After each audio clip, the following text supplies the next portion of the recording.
Copenhagen, November 1942. The fog rolled through the streets like a living thing, thick and grey and cold. Captain Nathaniel Brennan pressed himself against the brick wall of a 4-story tenement, his breath forming small clouds in the freezing air. He was not supposed to be here. His orders had been clear. Observe the resistance network. Report back to OSS Command in London. Do not engage. But intelligence work rarely followed orders. Across the narrow cobblestone street, a German officer walked alone. Hauptmann Friedrich Koch, according to the file Nate had memorized 3 days ago. SS Intelligence, fluent in Danish, responsible for the interrogation and execution of 17 resistance fighters in the past month. The kind of man who smiled while he worked. Koch's boots clicked against the stones, measured, confident. He walked like a man who owned these streets, because in occupied Denmark he did. Nate's hand moved unconsciously to his service pistol. He did not draw it. He was an observer, nothing more. Then the Danish resistance fighter emerged from the fog. The man was thin, maybe 40 years old, wearing a worker's coat that had seen better years. He moved with purpose but not haste. His right hand stayed inside his coat sleeve. To anyone watching, he looked like every other Dane trying to get home before curfew. 15 feet from the German officer, the resistance fighter's hand emerged. What Nate saw made no sense. The object looked like a piece of industrial pipe, crude, ugly, a cylinder of metal with what might have been a grip wrapped in black rubber. No visible trigger guard, no elegant lines. It looked like something a plumber would carry, not a weapon that could end a life. The resistance fighter raised the pipe. Koch turned, his hand moving toward his holster. The resistance fighter pulled what must have been a trigger. Nate braced for the crack of gunfire, the echo that would wake the entire block, the German soldiers who would come running. Instead, he heard a sound like a car door closing 3 streets away. A soft, pneumatic whisper, barely audible even in the fog-muffled silence. Koch's eyes went wide, his mouth opened. No sound came out. He dropped to the cobblestones like a puppet with cut strings. The resistance fighter lowered the pipe, slipped it back into his coat sleeve, and walked away. He did not run. He did not look back. Within seconds, the fog had swallowed him completely. Nate stared at Koch's body. Blood spread slowly across the stones, black in the dim light.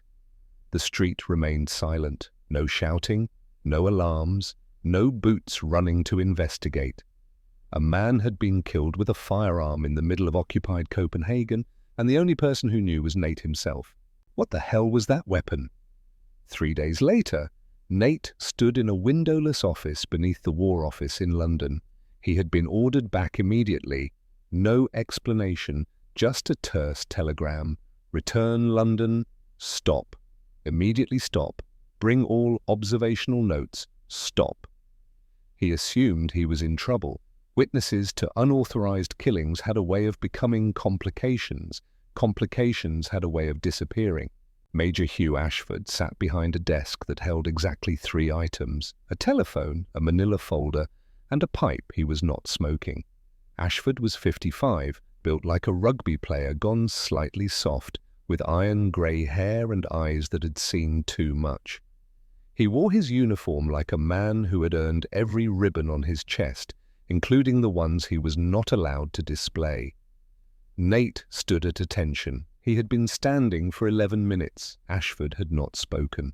He simply read through the folder, occasionally making small marks with a pencil. Finally, Ashford closed the folder. You witnessed the Koch assassination. It was not a question. Yes, sir. Describe the weapon. Nate described it. The pipe-like appearance, the minimal sound, the way Koch had dropped without anyone else noticing. Ashford nodded slowly. Sit down, Captain. Nate sat. The chair creaked. Ashford picked up his pipe, examined it, set it down again. What you saw was a well-rod pistol, Mark I, manufactured at a facility north of London. the most effective covert assassination weapon ever created. Nate waited. "We have a problem, Captain Brennan. We are setting Europe on fire, as Churchill so eloquently demands. Agents behind enemy lines, resistance networks, sabotage operations. But when those agents need to eliminate a target silently, their options are medieval. Knives require getting close enough to smell your victim's last meal. Garrots require strength and perfect positioning. Poison is unpredictable." Ashford opened a drawer and pulled out a pistol. No, not a pistol, a pipe. He set it on the desk between them. "This is a well rod, 73 decibels when fired, roughly the sound of a car door closing. A normal conversation is 60 decibels. A whisper is 30. This weapon allows you to kill a man in a crowded room and walk out before anyone realizes he is dead." Nate stared at the ugly cylinder of metal. "I thought I was being investigated, sir." "Investigated?" Ashford almost smiled. "Captain, you are being recruited. That weapon you saw in Copenhagen, we want you to use it." The room felt suddenly smaller. "I am not an assassin, sir. You are a soldier. Soldiers kill the enemy. This simply does it quietly." "With respect, sir, there is a difference between combat and murder." Ashford's expression hardened. "Tell that to the 17 Danes that Koch tortured to death. Tell that to the Jewish families his intelligence helped round up for deportation. Tell that to the resistance fighters who will die tomorrow if we do not remove the right German officers from the board." Ashford stood, walked to a wall map of Europe. Red pins marked occupied territories. Black pins marked something else. Every black pin represents a successful well rod operation. 47 confirmed kills in the past 9 months. Gestapo officers, Abwehr agents, Nazi collaborators, each one eliminated without alerting enemy forces, each one creating confusion, fear, paranoia in their ranks. He turned back to Nate. "You have a choice, Captain. Return to routine intelligence work, or help us win a war that most people will never know was fought." Nate looked at the well rod on the desk. "When do I start?" Station 9 sat in Welwyn Garden City, 30 miles north of London. The facility occupied what had once been a private estate, now ringed with barbed wire and guarded by men who asked no questions. Nate arrived on a grey January morning. The air smelled of coal smoke and wet earth. Professor Alistair Whitmore met him at the entrance. Whitmore was 42, thin as a wire, with fingers stained by chemical compounds and eyes that held the perpetual exhaustion of brilliant men who could not stop thinking. He wore a white laboratory coat over his civilian clothes and carried a leather notebook he constantly scribbled in. "Captain Brennan? Punctual. Excellent. We have much to do and limited time to do it." They walked through corridors that smelled of gun oil and solvents. Whitmore talked without pause. "The well rod is not a firearm in the traditional sense. It is an acoustic engineering solution that happens to deliver a bullet. Do you understand the difference?" "No, sir." "Good. Honest ignorance is preferable to confident incompetence." They entered a workshop. 3 well rods lay disassembled on a table, their components spread like organs in an autopsy. Whitmore picked up the suppressor assembly. A gunshot produces sound from 3 sources. First, the explosive expansion of propellant gases leaving the barrel. Second, the supersonic crack of a bullet breaking the sound barrier. Third, the mechanical noise of the weapon cycling. To achieve true silence, we must eliminate all 3. He pointed to a subsonic 9mm cartridge. Reduced powder charge, muzzle velocity 290 meters per second, below the speed of sound, no sonic crack, silent in flight. He assembled the bolt mechanism with practiced movements. Manual bolt action, no slide cycling, no spent brass ejecting, no mechanical noise beyond what the shooter creates. Now, finally, he attached the integrated suppressor, a cylinder that comprised 2/3 of the weapon's length. 8 baffles, 4 expansion chambers, rubber wipes that seal around the bullet as it passes. The propellant gases expand gradually, cooling, slowing, before venting to atmosphere. The result is 73 decibels, the sound of ordinary life. Whitmore handed the assembled weapon to Nate. It felt wrong. Too light in the front, unbalanced with that absurd cylinder protruding like industrial waste. The grip was just wrapped rubber. The trigger guard did not exist. The sights were barely visible. "This looks like plumbing pipe, sir." Precisely the point. A weapon that does not look like a weapon. A tool for killing that fits inside a coat sleeve or briefcase. Urban camouflage through ugliness. Whitmore led him to the firing range. Not the outdoor range Nate expected, but an indoor room barely 20 feet long, with soundproofed walls and a ballistic gel target at the far end. Standard 9mm pistol produces 160 decibels at the muzzle, loud enough for permanent hearing damage. The well rod produces 73. Watch. Whitmore loaded a 6-round magazine, chambered a round with the knurled bolt at the rear, and fired. The sound was nothing, a soft cough. The pneumatic sigh of a door closing in another room. Nate had heard louder sounds from closing books. The ballistic gel showed a perfect center mass hit. "Your turn!" Nate took the weapon. He found the trigger, barely a curved nub emerging from the underside. No trigger guard meant his finger had nothing to reference against. He aimed at the target, squeezed. The well rod coughed. The recoil was minimal.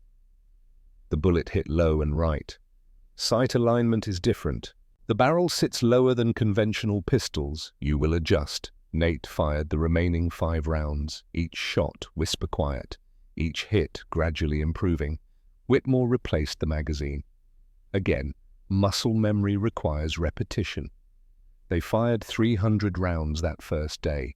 By the end, Nate's groupings had tightened to fist-sized clusters at 15 feet. But muscle memory was only the beginning. The second week focused on what Whitmore called operational scenarios. The training room had been dressed to look like a Parisian cafe.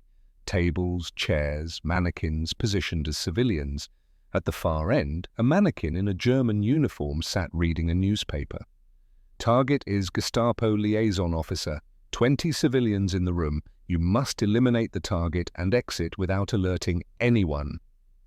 Nate studied the layout. The target sat with his back to the wall. Good tactical awareness. The nearest civilian mannequin was 6 feet away. He approached from the left, well rod concealed inside his coat, moved between tables like a waiter, reached the German's table, drew the weapon, aimed, pulled the trigger, click. The bolt was still locked. He had forgotten the unlock mechanism.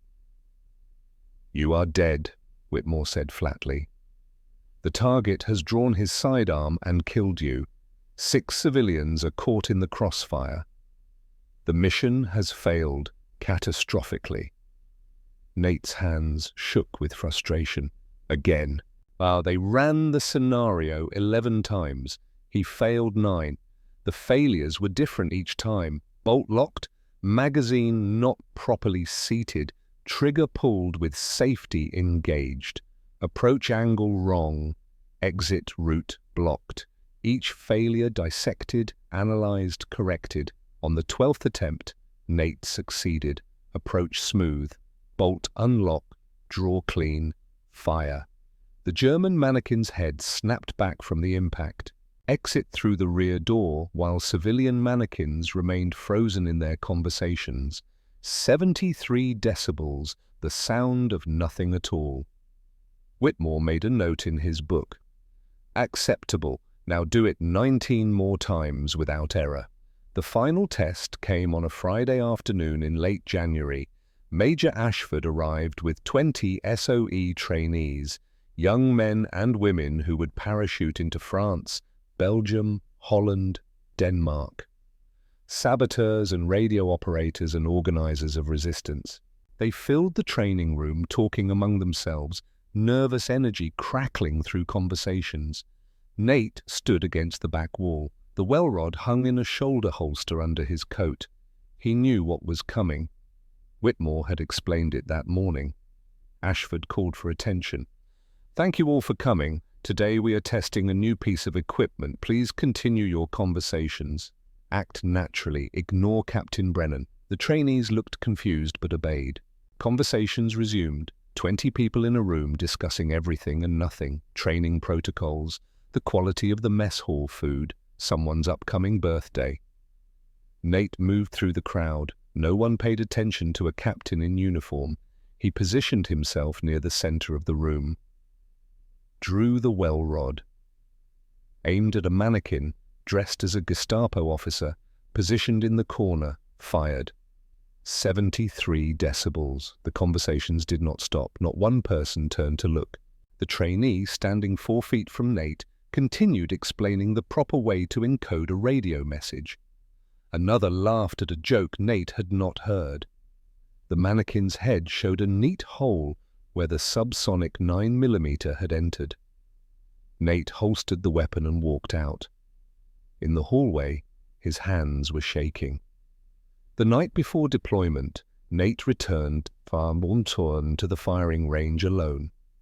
He loaded the well rod, aimed at the ballistic gel target 15 feet away. But this time he did not see Gel. He saw a face, imagined eyes looking back, imagined a man who had a mother, maybe a wife, maybe children who would wake up one morning and learn their father was not coming home. His hand shook. He fired anyway. 73 decibels. The gel showed a perfect heart shot. Nate stared at the weapon in his hand, at the ugly pipe that made killing so easy, so quiet, so clinical. Professor Whitmore's voice came from behind him. "Having second thoughts, Captain?" Nate had not heard him enter. "I killed men in North Africa, sir. Combat. Face to face. It was honest. This feels like murder." Whitmore walked to the target, examined the wound channel. "Combat is chaos. 2 men trying to kill each other first. Both have a chance. This," he gestured at the well rod, "this removes chance, removes fairness, removes everything except the outcome. That is what bothers me." "Good. It should." Whitmore turned to face him. "The men you will kill with this weapon are monsters, Captain, but using it will make you a monster too, a necessary monster. The question is, can you become that and still find your way back to being human afterward?" Nate had no answer. "Neither do I," Whitmore said quietly. "But I built the weapon anyway, and you will use it, because someone must, and because refusing means worse men will do it worse ways." He paused at the door. "For what it is worth, Captain, I hope you find your way back. Most of us do not." He left Nate alone in the range. The target stared back with its hollow wound, silent, accusing, patient. Nate understood then what he was choosing. Not just a mission, not just a weapon, but a transformation from soldier to something else, something necessary, something monstrous. He fired the remaining rounds, each one perfect, each one damning. Tomorrow he would become what the war required. Tonight he was still Nathaniel Brennan, Yale graduate, would-be teacher, human being. He savored it while he could. The C-47 roared through the night sky over occupied France. Nate sat among supply crates, the well rod secured in a hidden compartment of his gear. The jumpmaster checked his parachute for the 3rd time. Below, France was a patchwork of darkness broken by occasional lights. Somewhere down there the Maquis waited. Somewhere down there Germans hunted anyone who resisted. Somewhere down there Nate would fire the well rod at a human being for the first time. The red light clicked on. Stand up, hook up, check equipment. His hands had stopped shaking. Whitmore's training had done its work. Nate could field strip the well rod blindfolded, could fire 6 rounds in under 10 seconds, could hit a playing card at 15 feet, but those had been mannequins, ballistic gel, targets that did not bleed. The green light flashed. The jumpmaster slapped his shoulder. Nate stepped into the darkness and fell toward France. The parachute deployed with a violent jerk. The roar of the aircraft faded. For a moment, there was only silence and the whisper of wind through silk. Then the ground rushed up to meet him. He landed in a field 20 miles southwest of Paris. The Maquis found him within minutes, shadows materializing from the tree line. They did not speak. They simply gestured for him to follow. They walked through the darkness to a farmhouse where a single candle burned in an upstairs window. Inside, a woman waited. Geneviève Rousseau was 26, with dark hair pulled back in a practical braid and eyes that held the hardness of someone who had seen friends die. She wore men's work clothes and carried a German Luger in a shoulder holster. She looked at Nate like she was calculating whether he would survive the week. "You are the American with the silent gun." "Yes." "Show me." Nate drew the well rod. Gigi studied it with professional interest. "It looks like shit." "It works." "We will see. Your target is Claude Moreau, collaborator, informant. He reports to the Gestapo daily. Because of him, 8 of my people have been arrested. 3 were shot. The others were sent to camps." She handed Nate a photograph. A man in his 40s, soft around the middle, weak chin, the look of someone who had never been brave in his life. "Tomorrow at noon, Moreau drinks coffee at Café de Flore in Montmartre. He sits with 3 German officers. There are always civilians around. If you use a normal gun, you will die and accomplish nothing." Gigi met his eyes. "Can your silent gun really work in a crowded cafe?" Nate thought of the training. The 20 SOE trainees who had not heard a thing. 73 decibels, the sound of nothing. "Yes." "Then tomorrow we find out if you are a weapon or just another American who talks too much." Copenhagen, March 1943. Nate had killed 6 men in the 2 months since Paris. The second target died in a Brussels hotel room, a Gestapo informant who had betrayed 12 resistance members. Nate walked in, posing as room service, fired once, walked out. 73 decibels. The hotel staff discovered the body an hour later and assumed heart failure. The third and fourth were German intelligence officers in Amsterdam. Coordination with Dutch resistance. Both eliminated within 20 minutes of each other in separate safe houses. Silent, efficient. The confusion among their surviving colleagues was immediate. No one knew who to trust. The fifth target was a collaborator in Lyon who had been feeding information to Klaus Barbie's Gestapo unit. Nate shot him in his own kitchen while the man made coffee. The wife found him slumped over the counter, the coffee still brewing. The sixth was a Nazi party official in Marseille, killed in a theatre during intermission. The lights came back up and he was simply dead in his seat. The audience thought he had fallen asleep. 6 kills. 6 times the well rod had coughed its quiet death, and Nate had walked away. Gigi had been right in Paris. It did not get easier. But he had gotten better at living with it, better at sleeping afterward, better at looking at himself in mirrors without flinching. That was the problem. The ease frightened him more than the killing itself. The first target, Claude Moreau, had made him vomit in an alley. The second had given him nightmares for 3 days. By the 5th, he had eaten dinner an hour after pulling the trigger. By the 6th, he barely thought about it at all. He was becoming efficient, mechanical. The thing Professor Whitmore had warned him about in that firing range in England, a necessary monster. Now, in a basement beneath a Copenhagen church that had not held services in 18 months, Eric Lundgren slid a photograph across the table. Target number 7. The boy in the photo could not have been more than 16. Thin face, scared eyes, the look of someone trying very hard to seem older than he was. "His name is Anders Christensen," Eric said. The resistance leader's voice was flat, emotionless. "Son of a collaborator. So..." "The father works as a Gestapo translator. The boy works as their courier." Nate studied the photograph without touching it. "He is a child. He is 16, old enough to betray." Eric leaned forward.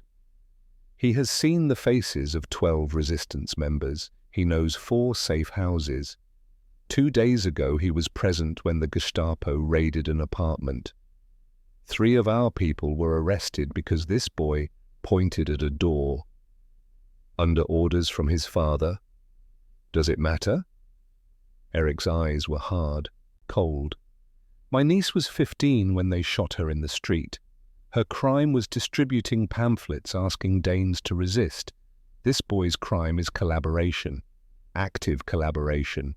You have killed 6 men for less. It was true. The 6 targets had been informants and functionaries. Most had never directly killed anyone, but all had been adults who made their choices with open eyes. This was different. Nate pushed the photograph back across the table. "No." Eric stared at him like he had spoken in a foreign language. "No, I will not execute a child. You will follow orders. London has approved this operation. Major Ashford himself authorized it." Nate stood. The chair scraped loudly against the stone floor. "Then Major Ashford can come to Copenhagen and pull the trigger himself." He walked toward the stairs. Behind him, Eric was shouting in Danish. Nate did not look back. The coded radio message went to London that night. Nate sent it himself, breaking protocol about operational security. "Refuse target 7. Stop. Subject is minor. Stop. Request. Mission abort. Stop." The reply came 6 hours later. "Target approved, highest level. Stop. Subject. Possesses critical intelligence. Stop. Complete mission or return. London. Stop." Nate read the message 3 times in the candlelight. Then he burned it and watched the paper curl into ash. Gigi arrived from Paris the next morning. She had come for a coordination meeting with the Danish resistance. She read the situation in his face immediately. "They ordered you to kill a boy.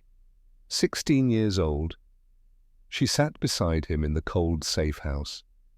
Outside, Copenhagen moved through another day of occupation. German patrols, Quisling police, Danes who kept their heads down and tried to survive. "Eric will do it himself if you refuse," Gigi said quietly. "He lost everything to collaborators, wife, daughters, parents, all because someone informed he will not hesitate. There has to be another way." "There is." Gigi looked at him. "Exfiltrate the boy. Get him out of Denmark, to Sweden. Remove the threat without killing him." It was insane. Exfiltration required weeks of planning, resources, coordination, and it would expose routes and contacts. But it was not putting a bullet in a 16-year-old's head. "How?" "You tell me, American. This is your conscience, but do it fast. Eric has scheduled his own operation for tomorrow night." Anders Christensen lived with his father in a narrow house near Nyhavn. Nate watched it for 2 hours before the father left for Gestapo headquarters. The boy would be alone until midnight. The lock on the back door took 90 seconds to pick. Inside, the house was sparse. Minimal furniture, the austerity of collaboration that had not yet brought rewards. Anders sat in his bedroom reading by candlelight, some Danish novel. When Nate entered, the boy's hand moved towards something under his pillow. A knife, probably. "Do not," Nate said in German. His Danish was not good enough. The boy froze. His eyes were wide, terrified. "You are American." "Yes. You came to kill me. Eric sent you, so he knew." He understood exactly what he was, what his father had made him. Nate kept his hands visible. The well rod stayed holstered. "I am here to offer you a choice." He explained it. Exfiltration to Sweden, false papers, a chance to disappear, to stop being a target, to stop being a tool for men who murdered children. Anders listened. When Nate finished, the boy was crying. "I hate what they make me do." His voice broke. "I hate my father. I hate the Germans, but if I refuse, they kill him. Then they kill me. Come with me and they cannot touch you. What about my father? Your father made his choices. You do not have to die for them." Anders looked at the book in his lap, at the candle burning down, at 16 years of a life he had never chosen. "Okay." They left through the back door, moved through alleys toward the safe house where Gigi had prepared papers, a route through Malmö, a fishing boat across the strait. They made it 3 blocks. The German patrol appeared at the intersection, 6 Wehrmacht soldiers conducting routine curfew checks.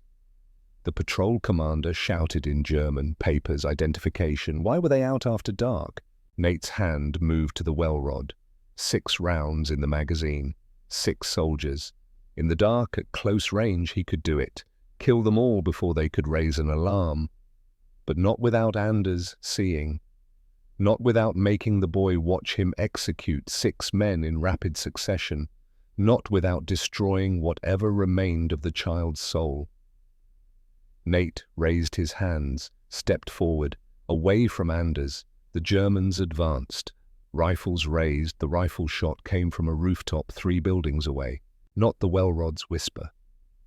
A sharp crack that echoed through the narrow street. 2 Germans dropped, the others scattered, returning fire at the muzzle flash. In the chaos, Nate grabbed Anders and ran. More gunfire erupted, behind them, ahead of them, the entire block becoming a battleground. They reached the corner. Anders stumbled. Nate turned back. The boy was on the ground, blood spreading dark across his chest, not from German fire, a ricochet, random trajectory, the chaos of urban combat where bullets had no loyalty. Nate dropped beside him, pressed his hands against the wound. Too much blood, arterial spray, nothing to be done. Anders looked up at him. The fear in his eyes replaced by something else. Relief, maybe. Or just exhaustion. "Tell my mother." The words came in a whisper. "Tell her I am sorry." The boy died 30 seconds later. Nate picked up the body, carried it into the shadows of an alley, left it where it would be found, where the mother would at least know her son was dead. He walked back to the safe house alone, through streets that smelled of cordite and failure. Eric was waiting. The patrol was mine. The resistance leader's face showed no remorse. "I assumed you would fail. I gave the order to eliminate the Germans when they intercepted you." Nate stared at him, at the man who had lost everything, who killed without hesitation, because hesitation meant death for everyone he loved. Nate's fist caught Eric in the jaw. The big man went down hard. Nate hit him again and again. Blood and rage and the image of Anders dying from friendly fire. Gigi pulled him off before he could do permanent damage. Eric sat up, spitting blood and a tooth. "The problem is solved, American." He wiped his mouth. "You should thank me." Nate walked out. He did not trust himself to stay in the room. Did not trust what he might do with the well rod that suddenly felt like poison in its holster. London recalled him 1 week later. Major Ashford met him at the airfield. They drove to the War Office in silence. Nate's knuckles still showed bruises. The debriefing room held a thick manila folder now, operational reports, kill confirmations, intelligence assessments. Ashford opened it. 47 confirmed well-rod eliminations across occupied Europe. The program has exceeded all projections. Nazi counterintelligence is in disarray, officer recruitment down. Resistance recruitment up 300%, he looked at Nate. You helped create this. The silent war is working. Nate stared at the folder. At bureaucratic documentation of 47 ended lives. The boy in Copenhagen was not supposed to happen. War is full of things not supposed to happen. Ashford's voice was not unkind. The boy was a legitimate target. The threat was eliminated. In intelligence work, results are all that matter. He was 16 years old, and his intelligence had already cost 3 lives. How many more if we had waited? Ashford closed the folder and pulled out another. Norway, Vemork Heavy Water Facility. Critical sabotage operation. 3 guards must be eliminated silently so the demolition team can work. This is what the well rod was designed for. Nate looked at the folder without opening it. What if I refuse? Then someone else goes. Someone less skilled. Someone who will probably fail and get the entire team killed. Ashford met his eyes. Is that what you want? It was not. Nate had seen enough death, enough failure. He opened the folder. When do I leave? 2 weeks. You will train with the sabotage team first. Ashford stood to leave, then paused. Personal mail was held for you. He handed Nate an envelope. French postmark. Gigi's handwriting. Nate waited until he was alone to read it. 2 pages in her precise script. Updates from Paris, small victories, smaller hopes. Then, on the 2nd page, I do not know if we will see each other again, American. This war devours everything, but what you tried to do in Copenhagen mattered. You did not succeed, but you tried. In a war where mercy is weakness, you tried anyway. That is worth something. That is worth everything. If you survive Norway, come back to Paris. I will be waiting. The coordinates below are a safe house. Come find me. We deserve one night that is not about killing. Nate folded the letter carefully, put it in his pocket next to the Well-Rod's spare magazine. 2 weeks until Norway, until the mission that would define whether the Well-Rod was precision or just murder with better technology. But first he could go to Paris. See Gigi one more time. Pretend for 48 hours that the war had not changed him into something he barely recognized. He made the arrangements that night. The C-47 would drop him into France in 3 days, 48 hours, to remember what it felt like to be human. Then Norway. Then the killing would start again. The letter from Gigi sat in his pocket like a promise. Or maybe a farewell. In this war, it was impossible to tell the difference. Paris, April 1944. The safe house sat above a bakery that had not baked real bread in 2 years. The air smelled of sawdust and ersatz flour, but upstairs, in the single room with blackout curtains, Gigi had managed to find real wine, French wine, pre-war vintage that someone had hidden from the Germans. They sat on the floor with their backs against the wall, passing the bottle between them. Outside, the city was dark. Curfew had fallen hours ago. Somewhere in the distance, a German patrol moved through streets they pretended to own. Gigi's hand found his in the darkness. Tell me something true, American. Like what? Like who you were before the war turned you into this. Nate thought about New Haven, about classrooms at Yale where the biggest concern was whether you had read enough Hemingway. About a world where killing was something that happened in history books, not something you did with a weapon that sounded like a closing door. I was going to be a teacher. Literature, maybe poetry. She laughed. It was not a cruel sound, just surprised. A poet with a silent gun. The Germans would write operas about the irony. Who were you? A girl who believed in France, who thought elegance and culture could stop tanks, who worked in a bookstore and dreamed of owning one. She took a drink of the wine, let it rest on her tongue before swallowing. We were both fools.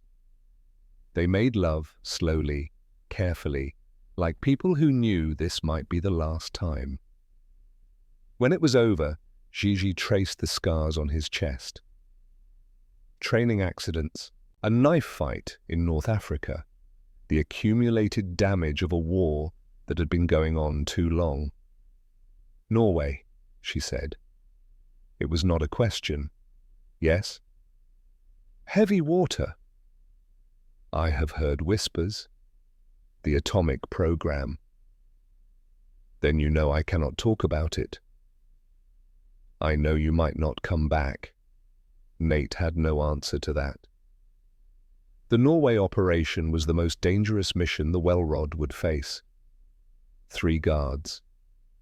Perfect timing required. One mistake and the entire sabotage team would die. And the heavy water facility would continue producing deuterium oxide, and the German atomic program would continue, and eventually they would succeed. The thought of a Nazi atomic bomb was enough to justify any risk. Gigi sat up, found her cigarettes in the dark. After the war, if we survive, what then? I do not know. An honest answer, better than pretty lies. She lit the cigarette. The flame briefly illuminated her face. She looked older than 26. The war had aged all of them. Stolen years they would never recover. I will tell you something true, American. When this is over, when the Germans are gone, I will open that bookstore, corner location, big windows, poetry in the front where people see it first, Hemingway in the back where they have to walk past everything else to find him. She exhaled smoke toward the ceiling. And if you survive Norway, you will come teach French schoolchildren about American literature, and we will drink real coffee, and we will pretend the war never happened. It was a fantasy, a dream that had almost no chance of surviving contact with reality.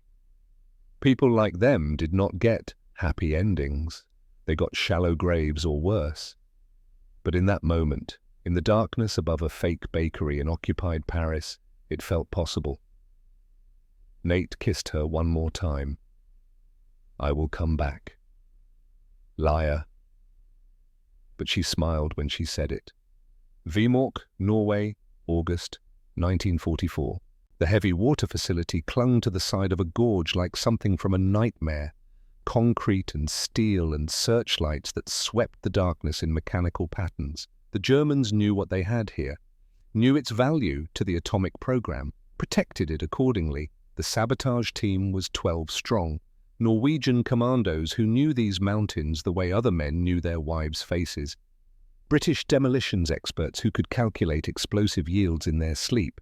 And Nate, with the Welrod and a mission that had to succeed. They had been in position for 6 hours, waiting, watching, timing the guard rotations down to the second. Nate's legs were numb from the cold and the stillness, but he did not move. Movement meant discovery. Discovery meant death.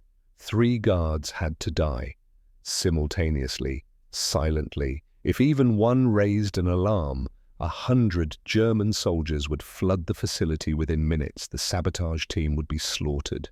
The heavy water production would continue. The atomic program would proceed. Nate lay in the snow 30 meters from guard position 1. Through the scope, borrowed from a Norwegian sniper, he could see the man clearly. Middle-aged, Wehrmacht regular, not SS. Probably conscripted from some small town in Bavaria. Probably dreamed of going home to a wife and children and a life that did not involve freezing on a Norwegian mountainside. Nate pushed the thought away. The Welrod did not care about dreams. The radio clicked twice in his ear. The signal. All teams in position, all shooters ready. He rose from the snow, moved forward. The guard's back was to him. Procedural error. But guards got sloppy when nothing ever happened. when the war was something that occurred in other places.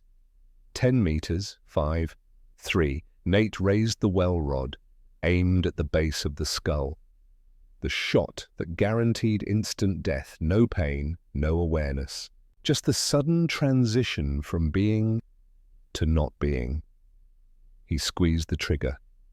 73 decibels. The guard dropped. Nate caught the body before it hit the ground, lowered it gently into the snow, checked for pulse. Nothing. Clean kill. 2 clicks in his ear. Guard, 2, eliminated. 3 clicks. Guard, 3, eliminated. The sabotage team moved to the facility entrance. The demolitions experts went to work with the focused intensity of men who knew their craft. Shaped charges placed with mathematical precision, timers set, backup detonators ready. Nate provided security. The well rod loaded with a fresh magazine. 6 rounds, manual bolt action, 73 decibels of death if anyone came investigating. The charges were placed in 14 minutes. World record time, the team leader would later say. The team withdrew to the rally point, a kilometer away. Then the searchlight found them. Someone had changed the patrol schedule, or gotten curious, or just been in the wrong place at the wrong time. The reasons did not matter. The effect was the same. The alarm sounded, not the quiet confusion of Copenhagen, not the slow realization of Paris. This was immediate, loud, unmistakable. Every German soldier in the facility knew intruders were present. The Germans came fast. The Norwegian commandos returned fire with captured weapons. The British demolitions expert triggered the charges early, rather than risk them being discovered and disarmed. The explosion lit up the night like premature dawn. The heavy water facility disappeared in a fireball that would set the Nazi atomic program back years. Mission accomplished, but the mission was supposed to be silent. Nate fired the well rod at running shapes. 6 rounds, 6 Germans. But the weapon was designed for assassination, not combat. The bolt action was too slow. The effective range too limited. He dropped the well rod and pulled his service pistol, fired into the chaos like every other soldier. The team fought through the German lines. 4 Norwegian commandos went down, 2 British demolitions experts. The surviving members laid down covering fire and retreated toward the exfiltration point. They made it to the tree line, to the escape route, to the fjord where the boat waited. Gigi was there. She had come with the French liaison team, coordinating with local resistance, providing intelligence. She was supposed to be safe, supposed to be at the rally point 2 kilometers away, but she had moved forward to provide covering fire for the team's retreat. Now she was on the ground, blood spreading across her abdomen. Too much blood. Nate dropped beside her, pressed his hands against the wound. Field dressing, pressure, all the training. None of it enough. The bullet had torn through her liver and stomach. No field medic could repair this. "The facility?" she asked. Her voice was weak, fading. "Destroyed. Years of work gone. You did it." "Good." The boat pulled away from shore. German fire followed them, bullets striking the water like angry rain. One hit the boat's hull, another struck the motor. The engine coughed and died. They made it 3 kilometers offshore before the engine gave out completely. The Norwegian coastline disappeared into darkness. The North Sea was cold, so cold, even in August. Gigi lay in Nate's arms, her breathing shallow, her skin too pale, shock setting in. "Your bookstore," Nate said, desperate to keep her conscious, to keep her present. "Tell me about your bookstore." "Corner location," her voice was barely a whisper. "Big windows, poetry in the front, Hemingway in the back where people have to walk past everything else to find him. I will help you open it." "Liar," but she tried to smile. "You were supposed to teach French children about literature, about Hemingway and Fitzgerald and Faulkner. You were supposed to have a quiet life, not this, Not the silent gun and the killing. Neither of us got what we were supposed to have. No, her hand found his, squeezed weakly. But we had this, we had Paris, we had tonight. Some people never get that much. She died 20 minutes later, quietly, no dramatic last words, just a slow exhale that did not have an inhale following it. Nate held her body until the British submarine surfaced 8 hours later and took the survivors aboard. May 1945. The war in Europe ended. Nate stood in Trafalgar Square with 10,000 other soldiers and heard the announcement broadcast over loudspeakers. Victory, unconditional surrender, the nightmare was finally over. He felt nothing. 31 people, that was his count. 31 eliminated with the well rod. Plus Anders Christensen, the boy who died because Nate had tried to save him. Plus 3 Norwegian guards who had probably been conscripts dreaming of home. 35 faces that appeared every time he closed his eyes. Major Ashford found him in a pub 3 days later. The celebration was still going on. People dancing in the streets, kissing strangers, getting drunk on victory. Nate sat alone in a corner, nursing a whiskey that had gone warm. "They want to give you a medal, Captain." "I do not want a medal. It is not optional. Classified ceremony. Private. Your family will never know what you did, but the record will show that Captain Nathaniel Brennan served with distinction." The ceremony happened in a basement room at the War Office. 6 people attended. Nate wore his dress uniform for the first time in 2 years, stood at attention while someone pinned metal to his chest and read words that meant nothing. Afterward, Ashford walked with him through the London streets. The city was celebrating, people everywhere, joy like a physical presence. Professor Whitmore has been asked to continue well rod development, peacetime intelligence applications, the Cold War is beginning, Stalin is as bad as Hitler, we will need silent operations. Ashford paused.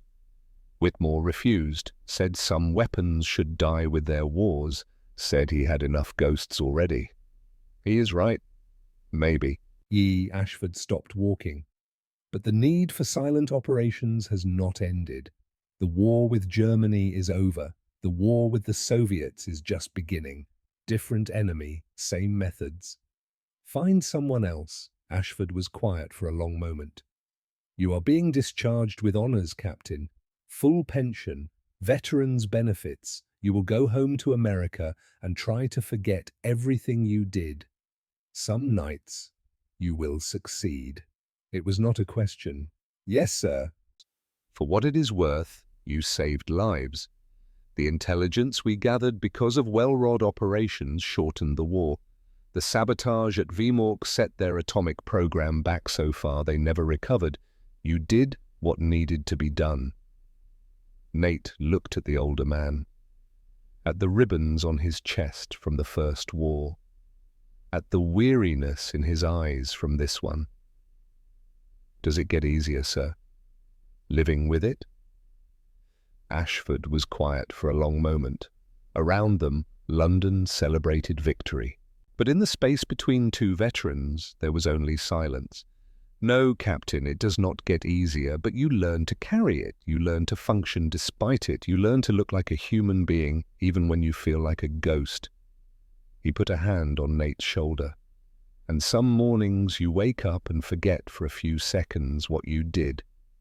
Those seconds are worth living for. Connecticut, 1985. The hospice room smelled of antiseptic and something else.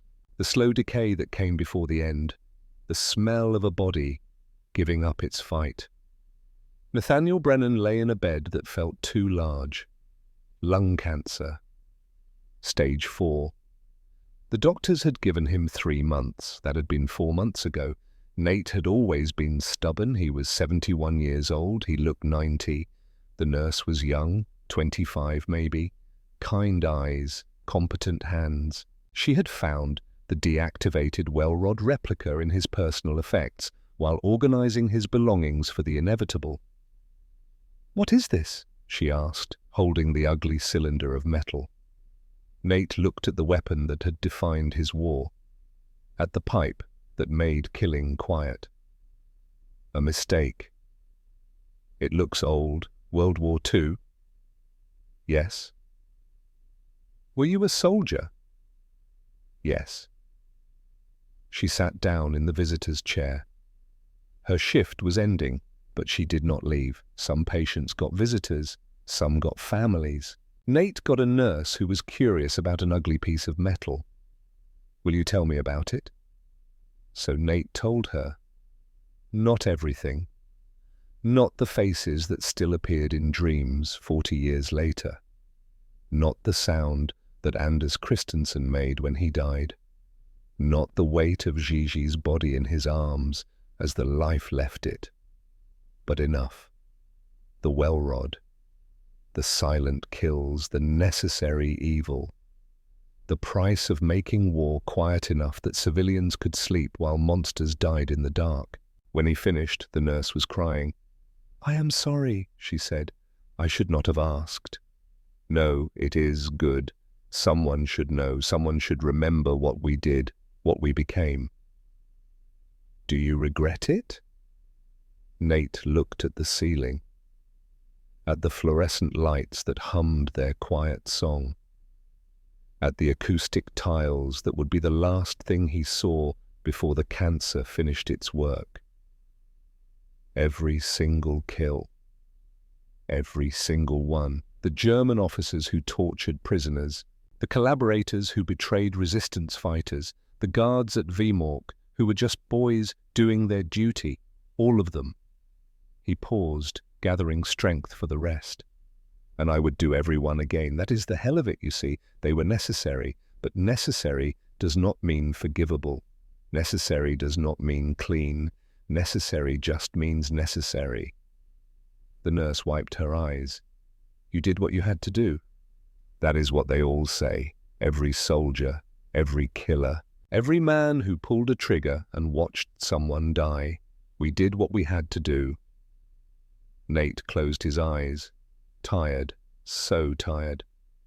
But the dead do not care about necessity. 3 weeks later, a package arrived at the hospice. The nurse who had listened to Nate's story opened it. Inside was a French book, poetry, Baudelaire, and a letter in aged handwriting. She read it twice before she understood. "Captain Brennan, you never came to my bookstore, but I opened it anyway. 1947. Number 14, Rue de Seine. Corner location, big windows, poetry in the front, just like I promised. It survived 40 years. I closed it last month. I am 87 now. Too old for new dreams, too old for old ones. I wanted you to know. What we did mattered. France is free because men like you killed quietly in the dark. The children we saved grew up, had children of their own, grandchildren now. The future exists because of the past you gave us. You asked me once in Paris if it gets easier. I lied and said yes. The truth is no, it never gets easier. The faces never fade, the weight never lifts. But we carry it anyway, because someone must, because the alternative is worse. You were a monster when it was necessary, but you were human first, human last, human always. Never forget that. Rest well, silent warrior.